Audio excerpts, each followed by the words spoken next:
En nombre del Padre, del Hijo y del Espíritu Santo. Amén. Amados hermanos en nuestro Señor Jesucristo, nos encontramos en el domingo 18º después de Pentecostés, pero hoy es la fiesta del patrono principal de Colombia, San Luis Beltrán. Mucho antes que Nuestra Señora de Chiquinquirá lo fuera, en el siglo XX. Ya desde 1690, después de algunos años de su canonización, el Papa Alejandro VII lo proclamó patrono de Colombia. Como vemos, este santo dominico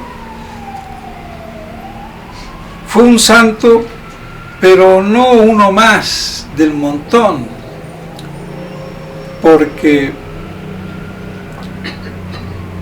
toda su vida fue plena de milagros. Por eso es un taumaturgo, como ha habido otros grandes santos, entre ellos el Gregorio el Taumaturgo, por ejemplo en la época de San Basilio. Santos taumaturgos hay pocos, por el exceso de la vida extraordinaria que prácticamente para ellos viene a ser la ordinaria, pero totalmente extraordinaria, plena de milagros. Y no solo de milagros, sino de conversiones, pues San Luis Beltrán convirtió a media Colombia, toda la costa atlántica, la región del Caribe, fue recorrida por él desde lo que vendría a ser el Golfo de Urabá o Panamá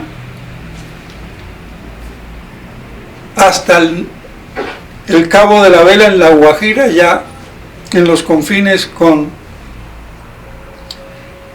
Venezuela. Y eso en un récord de 7 años. Pero desde que salió desde Valencia, en su monasterio,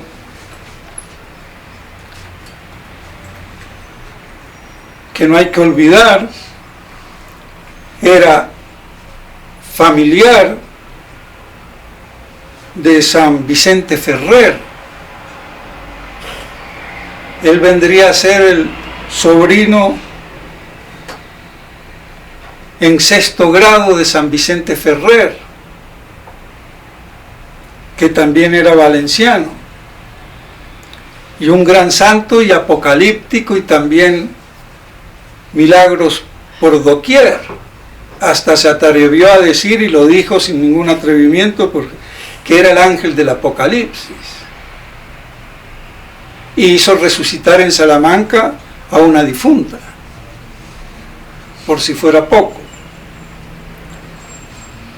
Entonces San Luis se dirige hacia Sevilla, y de ahí para embarcarse primero en Sanlúcar de Barrameda, y como no pudo ser porque salieron desde Cádiz,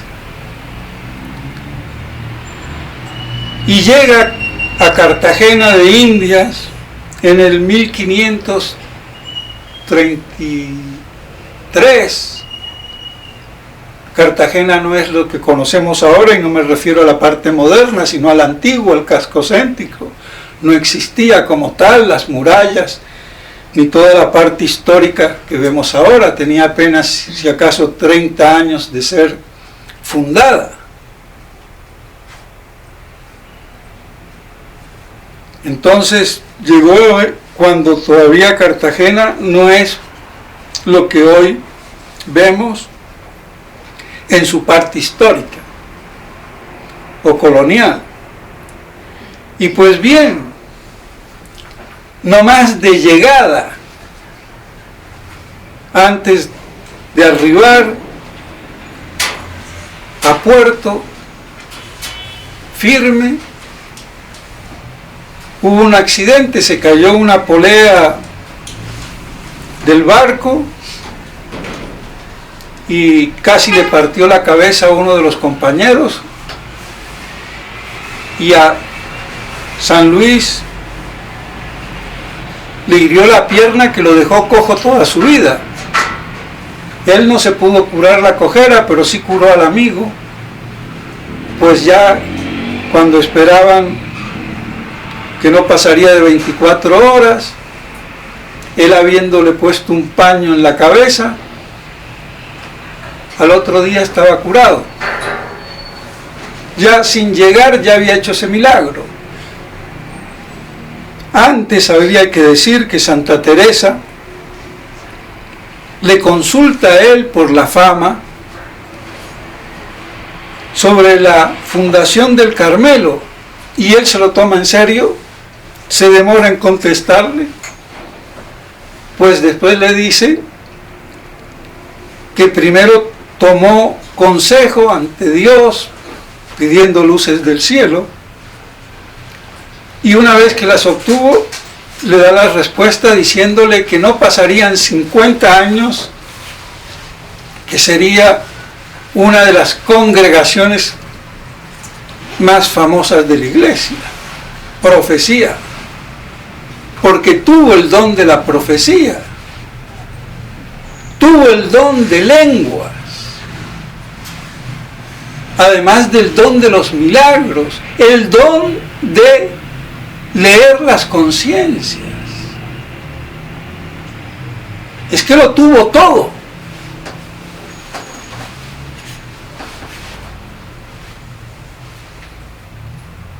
Y con un espíritu de oración y de sacrificio que asombra. Porque lo que hizo en 7 años, la mitad de Colombia, todo el norte caribeño, evangelizarlo en esas regiones de Tubará, Piojó, Malambo, Turbaco y otras más, todo el litoral.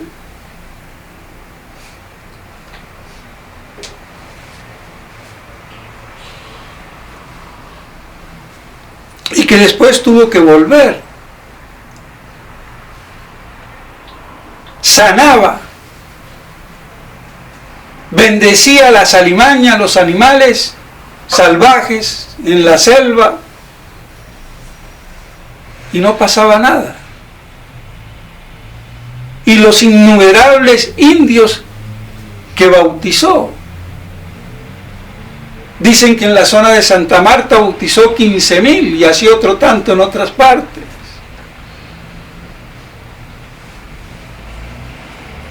Por donde iba, convertía, y cuando no era fácil, regaba con su sangre, flagelándose hasta caer la sangre en el suelo, que podemos decir que toda la costa colombiana está santificada por la sangre de San Luis Beltrán, que por cierto no era Beltrán, era Bertrán, pero la costumbre lo puso Beltrán, pero en latín está Bertrán.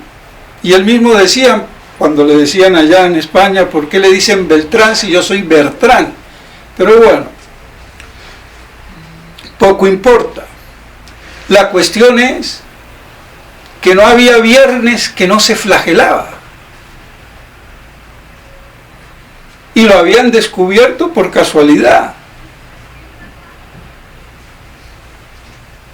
Como si ya no tuviera con el calor los mosquitos. No, es que encima se sacaba la ropa de encima, la camisa o lo que tuviera, la capucha, dejaba el torso desnudo y que lo vengan a picar los mosquitos, y después de un rato decirle, bueno, dejad que vengan los otros porque ya habéis comido bastante. y a uno lo pica un mosquito y lo vuelve loco.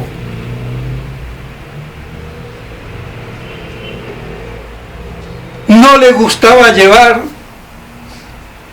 las alforjas con comida. Dios proveerá. Tenía otro valenciano que le ayudaba y no tenían que comer. Y le dijo que no se desespere, que Dios, si alimenta a los lirios, a los pájaros y a los lirios del campo, hay que confiar en Él. Cuando de pronto ven, porque estaban medio perdidos para colmo, un prado donde un árbol con frutos como manzanas o manzanas, que de hecho no se dan en la zona, y una fuente de agua. Y el compañero, que se llamaba Jerónimo, medio a escondidas, guardó algunas manzanas para el camino, y enterándose San Luis, se las hizo tirar, se molestó y después lo abandonó, y vino otro Jerónimo a reemplazarlo, porque le parecía excesivo, pero bueno. Y así convertía a los indígenas.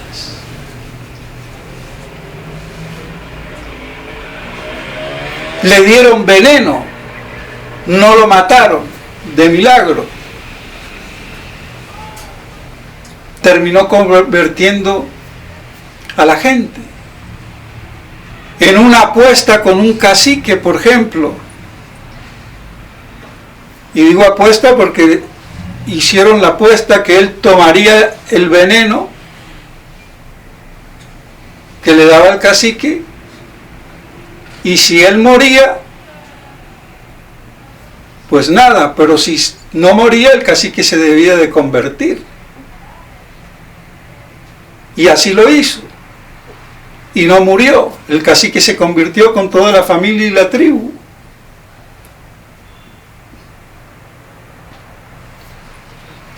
Los milagros son incontables, innumerables. Incluso antes de venir a estas tierras, ya ordenado,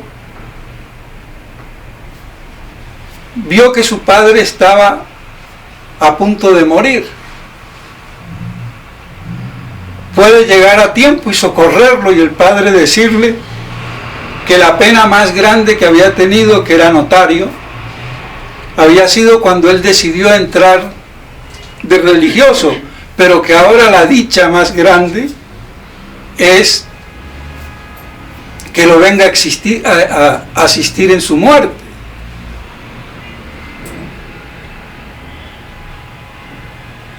Entonces toda la vida de este hombre fue un constante milagro. Tenía el don de lenguas, por si fuera poco.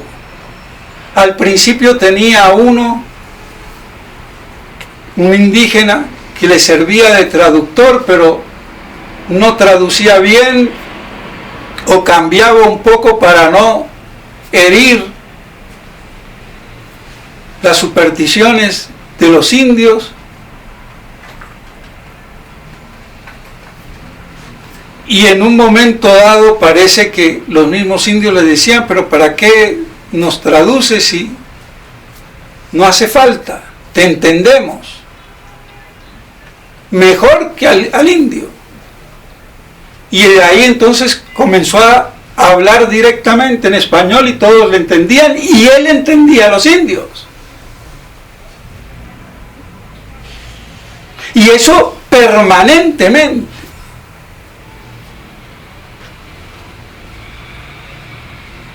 Como si fuera poco, todos los viajes, las penalidades, el clima, las conversiones, los bautismos, de noche se la pasaba orando, como si fuera poco. O sea que los 7 años fueron de 24 horas. Y así todo lo que dejó. Abrazó un árbol y dejó estampada ahí la cruz en el árbol. Alguien le apuntó con un arcabuco o pistola, o como se llama en aquella época, pistola como tal quizás no había, pero bueno, un trabuco de esos, y cuando le disparó hizo la señal de la cruz y se convirtió el cañón en una cruz y no pudo salir la bala.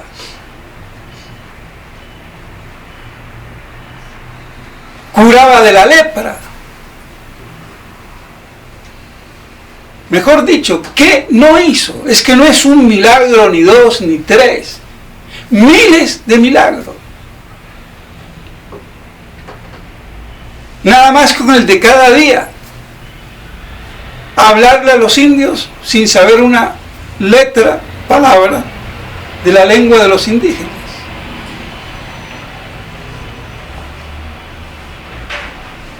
Y lo más asombroso, la conversión. Los miles que bautizaba. Y su fama llegó a tanto que aquí en Bogotá las autoridades de lo que en aquella época era la audiencia, el presidente de la audiencia, influyó en los dominicos para que lo nombraran prior. Y entonces lo mandaron a traer.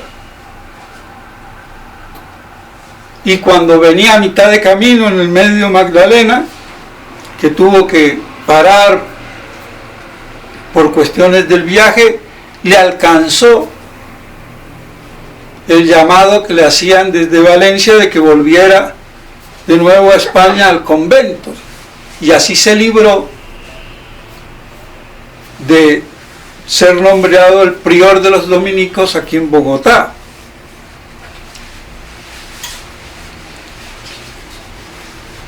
Entonces, por eso es que retornó y nada más estuvo 7 años, pero en 7 años que vean los frutos que aún se ven, porque con toda esta crisis, lo que queda en el pueblo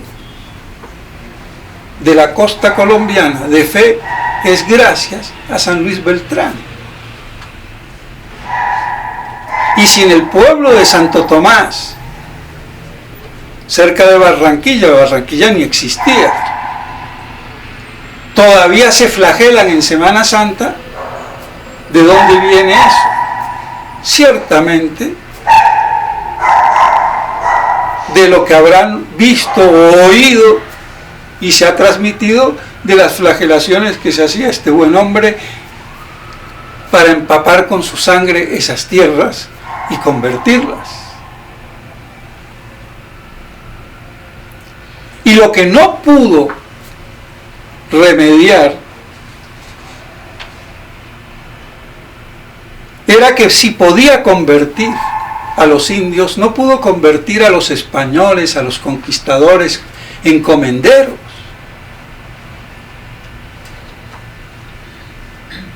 Que abusaban de sus poderes.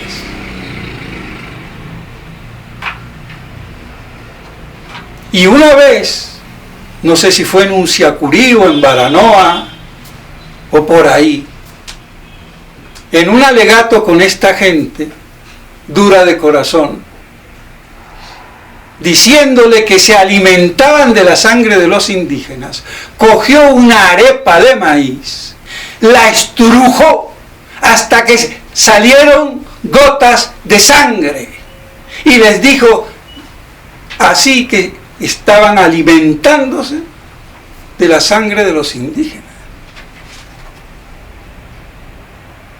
Es que es increíble. Entonces parece ser que eso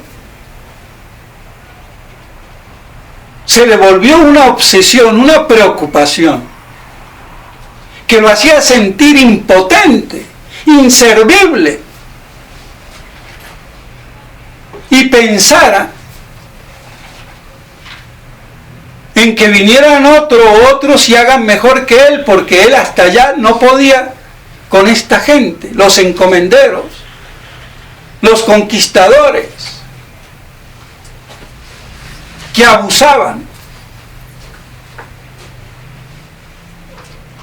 de los indios.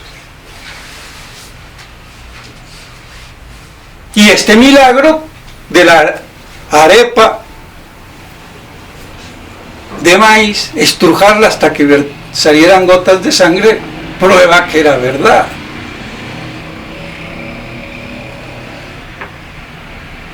Pues lo hace pensar en retornar, y no se sabe bien si él escribió o no. Unos dicen que sí, que escribió, otros dicen que no,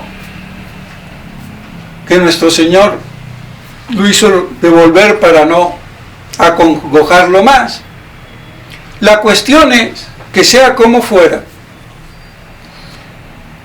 ese fue, digamos, el gran pesar de San Luis, porque ciertamente hubiera podido durar mucho más, o morir incluso aquí. Entonces, sea porque escribió y lo mandaron a llamar, o porque no escribió, porque tampoco hay carta de ese escrito, sino que por la oración logró que lo repatriaran, pues bueno, pero no era por flojera ni por nada, por sentirse indigno, incapaz, incompetente, con todo lo que había hecho. Pero es que él no se atribuía todos esos milagros constantes y permanentes a sí mismo. Era la unión con Dios, a la devoción que le tenía a la Eucaristía, a la Santa Misa, y su profunda humildad y espíritu de oración. Así que entonces, en el 1569, se vuelve. Y vuelve a ocupar el puesto que tenía allá de maestro de novicios. No sé si antes o después lo hicieron prior. Y así vivió unos años más, hasta el 81, cuando murió, sabiendo el día que iba a morir. Porque unos 4 días antes de morir, preguntó qué día era. Le dijeron que era, no sé, el 4 o el 5 de octubre de ese año, y dijo, faltan 4 días. 4 días, murió el 9 de octubre. Pero no solamente eso, sino que el superior de los cartujos de Portacelli, que se había enterado que San Luis había profetizado el día de su muerte, cuando volvió a su monasterio, escribió en latín que Fray Luis moriría el 9 de abril, el 9 de octubre, sin poner 9 de octubre, pero la fiesta de San Dionisio, que era el santo del día ese, y que no abrieran esa carta hasta el día de Todos los Santos, o sea, el 1 de noviembre. Y cuando se abrió, estaba también la fecha.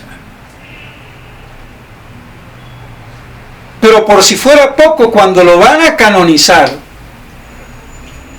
casi un siglo después, 1670 y pico, estaba completamente incorrupto,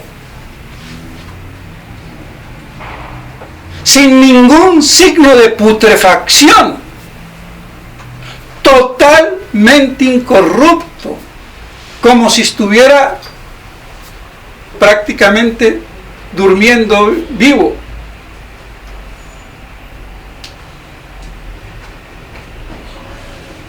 O sea que más extraordinaria vida por el favor de Dios es muy extraño encontrarla.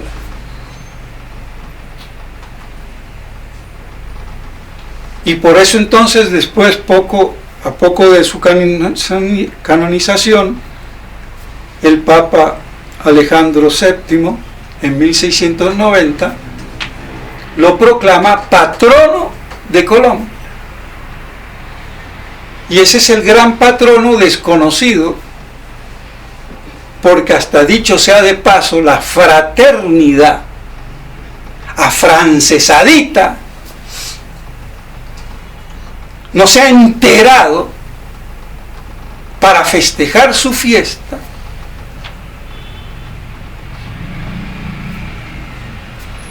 como patrono de Colombia.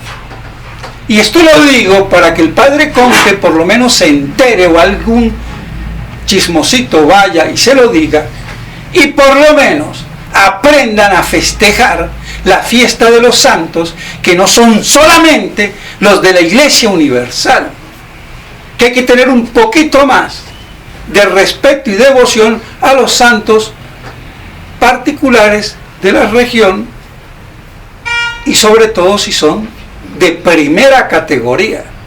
Pero como son afrancesados, les importa un rábano. Y por brutos, se los digo, hasta yo pequé de lo mismo. ¿Qué vamos a hacer? Pero tan bruto no soy, porque ya me di cuenta y reparo el error. Pues ellos que lo hagan, y si no, palo encima. Pero la culpa no la tienen ellos, es que en Colombia se desconoce, se lo tiene olvidado.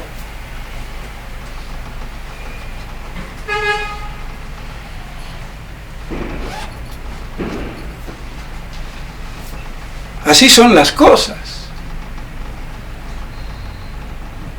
Entonces, tenemos a un santo patrono que entre los santos tiene un lugar privilegiado. Entonces, que nos encomendemos a él y que difundamos su conocimiento, porque orarle y pedirle a él, sobre todo en esta época apocalíptica, es de gran ayuda, y más siendo pariente, sobrino en 6º grado de San Vicente Ferrer, que era un gran apóstol apocalíptico.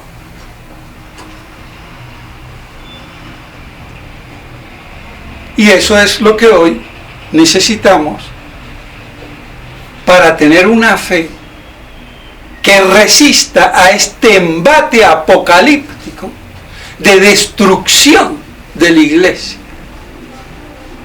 desde adentro.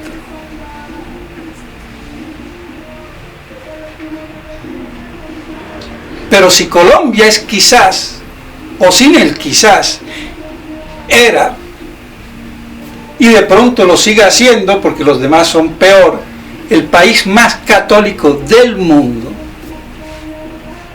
y más que en España, porque aquí los comunistas, cuando quieren ser presidentes, se hacen hasta medio católicos.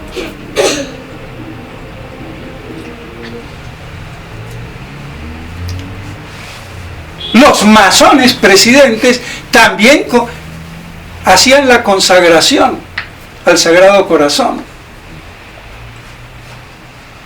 Eso no pasa en ningún país del mundo. Y todavía quedan resabios católicos. Que en la calle, por ejemplo, como en Antioquia, Ave María Purísima. A ver a dónde van a decir Ave María Purísima. o Dios te bendiga en una plaza de mercado. Ese resabio que queda, y cada vez menos.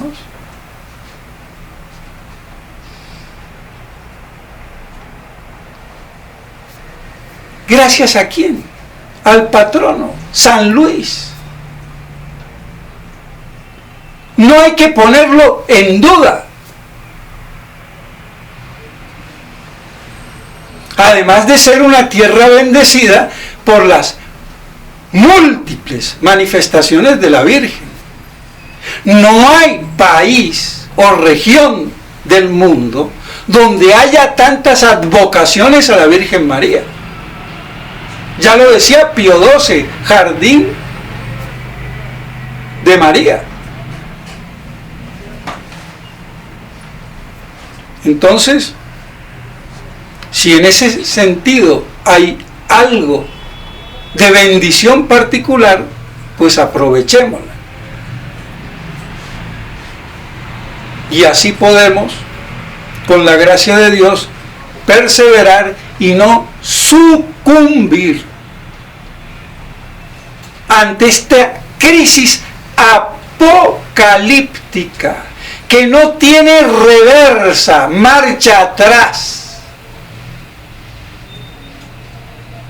y que tiene que eclosionar en la apoteosis del mal, la corrupción y la destrucción de la estructura humana de la Iglesia, que ya la vemos. Y digo humana porque la parte divina es indestructible. Pero todo lo que se ve y se toca en la Iglesia de su estructura humana, como lo es también la jerarquía, brilla por su ausencia.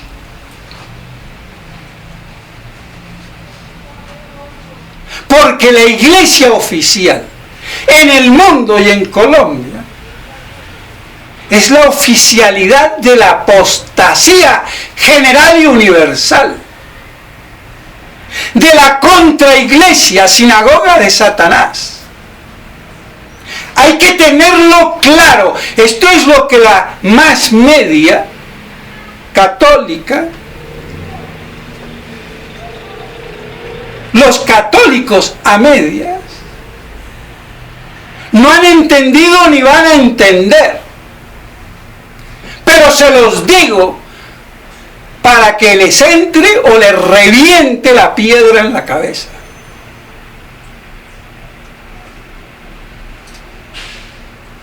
Y eso es lo que le pasa a todos estos grupos de apariciones.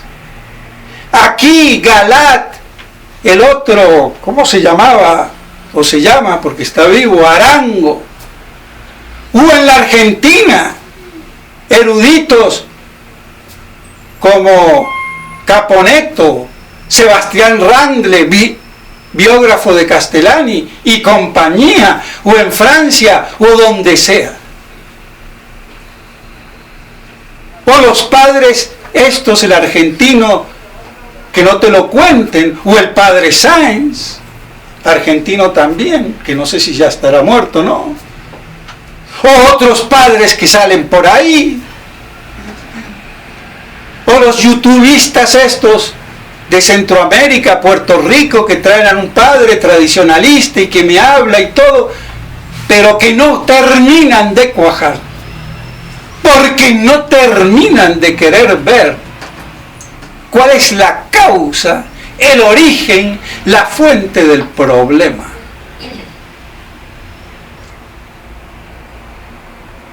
Que viene de Roma apóstata,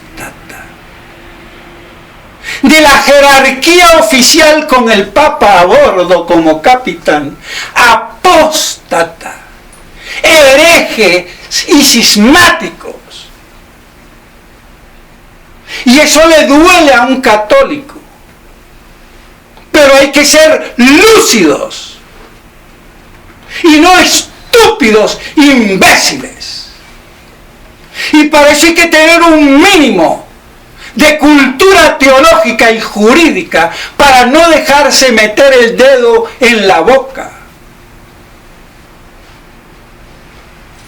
Y eso es lo que nos enseñó Monseñor Lefebvre. Pero la fraternité de sus discípulos ni se han enterado. Lo que hizo el fuerte de Monseñor Lefebvre,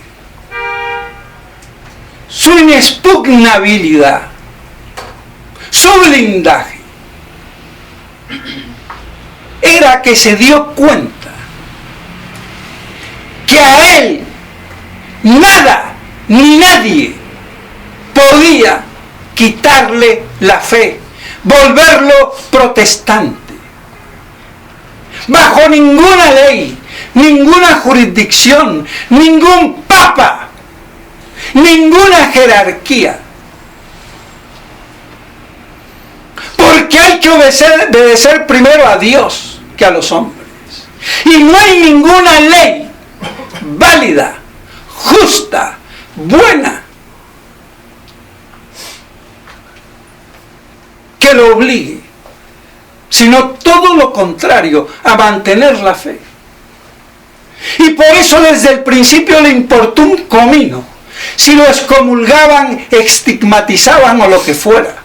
Y eso no lo aprendieron los que se dicen sus discípulos, porque se han querido y se han quitado la excomunión y esperan siempre una refrenda jurídica, legal de Roma para mantenerse bien. Entonces, de discípulos de Monseñor Lefebvre, cero. Y por eso Monseñor Lefebvre, para que entendamos al personaje, no atacaba directamente al Papa, ni se metía directamente si era culpable o no, hereje o no, cismático o no, aunque todo eso estaba implícito, pero no lo esgrimía. Se quedaba con el sustinere, con el estar en la trinchera y de aquí no me sacan porque yo seguiré siendo católico, apostólico y romano. Aunque me excomulguen, no vale nada. Y después lo otro, ya se verá. ¿Quién es el culpable? Entonces no atacaba.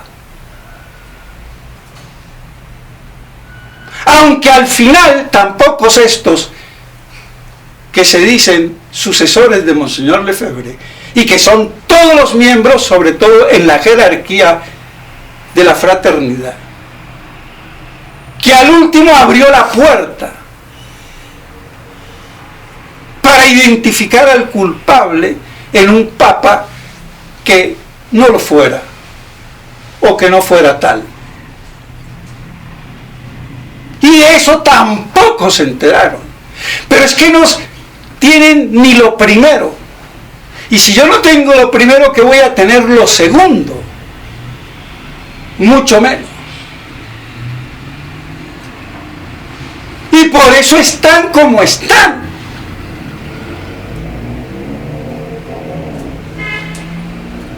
El que quiera ver y el que no, allá él.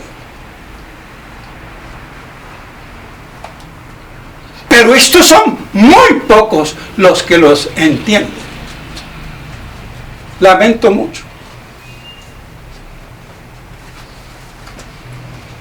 Y aquí en Colombia soy el único.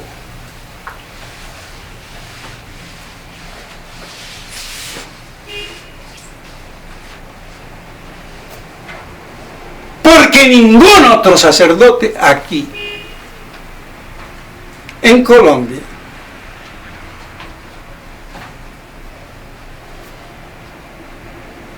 se lo ve, brillan por su ausencia. Y no solamente en Colombia, perdónenme, en el mundo. Porque ¿quién hay hoy que dictamine cátedra al respecto? Y dentro de los parámetros del dogma católico, apostólico y romano. Lo lamento. esos se quedan callados y chitos. Y los increpo si sale algún valentón de frente, con nombre y apellido, a querer taparme la boca.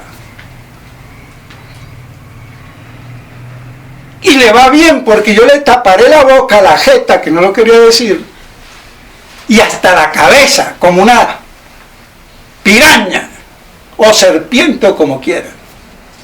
Porque cuando me voy, no me voy con medias tintas. Y aquí no se trata de opiniones.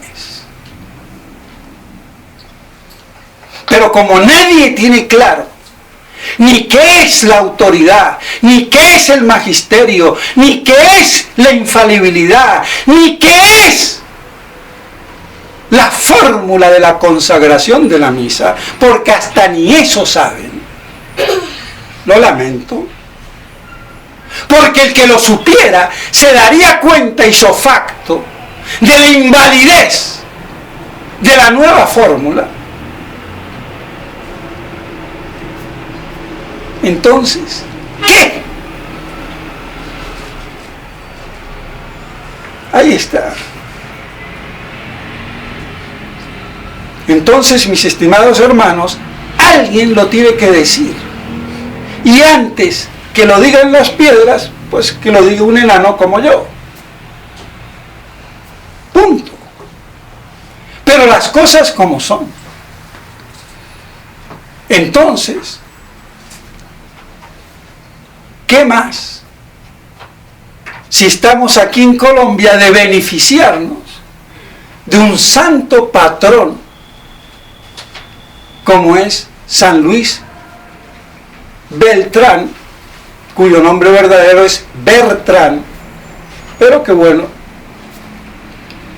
la costumbre lo volvió así, para que nos sostenga. Y lo inaudito es que hasta sea desconocido en este país como el principal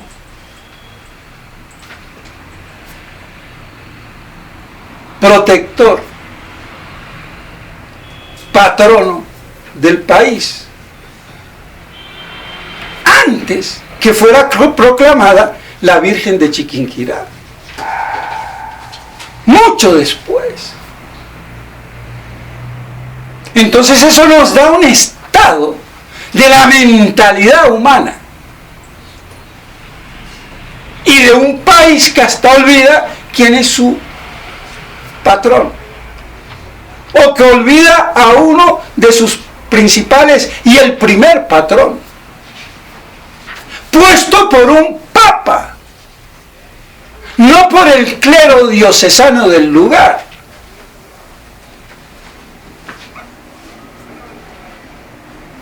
Como puede ocurrir muchas veces si se pide a Roma y lo que fuera. Aquí fue intervención directa de Alejandro VII.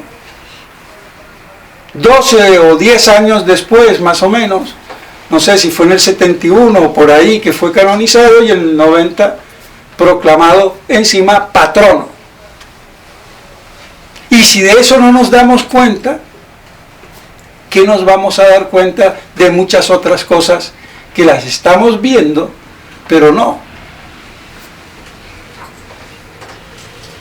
Pues bien, mis estimados hermanos, que estas cosas nos ayuden para que así nuestro fervor y nuestra fe se acrisole en esta crisis apocalíptica y guardemos ese espíritu de fe y de oración que hizo que San Luis Beltrán fuera ese gran santo y encima taumaturgo, y que es nuestro santo patrón.